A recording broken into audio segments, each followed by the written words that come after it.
భారతీయ మజ్దూర్ సంఘ్ ఆంధ్రప్రదేశ్ రాష్ట్ర అధ్యక్షులు Mannava Shravan Kumar, Andhra Pradesh motor Mazdoor Sangh AP lorry state convener Habib Sheikh press meet నిర్వహించారు. బీమా రంగంలో 49 నుంచి 74% పెంచడానికి బీమా చట్టాన్ని సవరించాలని, అలాగే మౌలిక సదుపాయాల రంగంలో విదేశీ పెట్టుబడులను సడలించాలనే ప్రభుత్వ ప్రతిపాదన వలన విదేశాల మీద ఆధారపడాల్సి వస్తుందని తెలిపారు. ఈ నిర్ణయాన్ని పునఃపరిశీలించాల్సిన అవసరం ఉందన్నారు.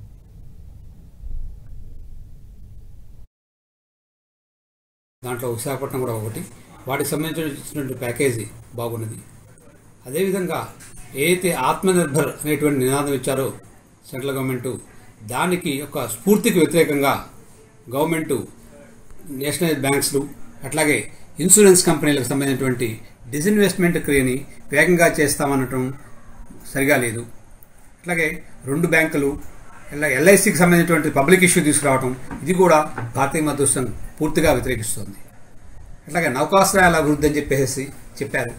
వాటికి సంబంధించి నిధులైతే చెప్పారు, కానీ కార్మికులకు ఏ రకంగా అది ఉపయోగిస్తాయి, కార్మికులకు సంబంధించినటువంటి విషయాలు ఏమిటి, వాళ్ళకి ఏ రకంగా లాభం చేకూరుస్తున్నటువంటి విషయం బడ్జెట్లో ఎక్కడా కూడా పొందుపరచలేదు. భారతీయ మజ్దూర్ సంఘ్ మొదటి నుంచి ఈపీఎఫ్ 95 వాళ్ళకు ఉంచినటువంటి సమస్య గురించి చెప్తోంది. కనీసం వాళ్ళకి మినిమం పెన్షన్ 5,000 రూపాయలు చేయాలి, అట్లాగే వాళ్ళకి డిఏతో పాటు లింక్ చేయాలి అని చెప్పేసి చెప్తుంది. దాన్ని కూడా గవర్నమెంట్ పట్టించుకోలేదు. ప్రతి సంవత్సరం బడ్జెట్కి ముందు కేంద్ర ప్రభుత్వం కార్మికుల సంఘాలతో చర్చలు జరుపుతుంది. మరి చర్చలు ఎందుకోసం జరుపుతుంది? దాంట్లో చెప్పినట్టు హామీలు ఏమన్నా ఒకటన్నా కూడా ఏమైనా పెట్టారా అంటే పెట్టలేదు. ఊరికినే ఆ చర్చలను ఏదో మేము చేయాలి కాబట్టి చర్చలు చేశాము అనేటువంటి విస్తారంగా విషయం కనుక మనం చూసినట్లయితే అంత ఆర్థికంగా అందరూ ఇబ్బందులు పడుతున్నారు. మొత్తం ఏ రంగం చూసినా కూడా ఇబ్బంది పడుతున్నారు. మరి ఇన్కమ్ ట్యాక్స్ రిబేట్ ఏమీ ఇవ్వలేదు.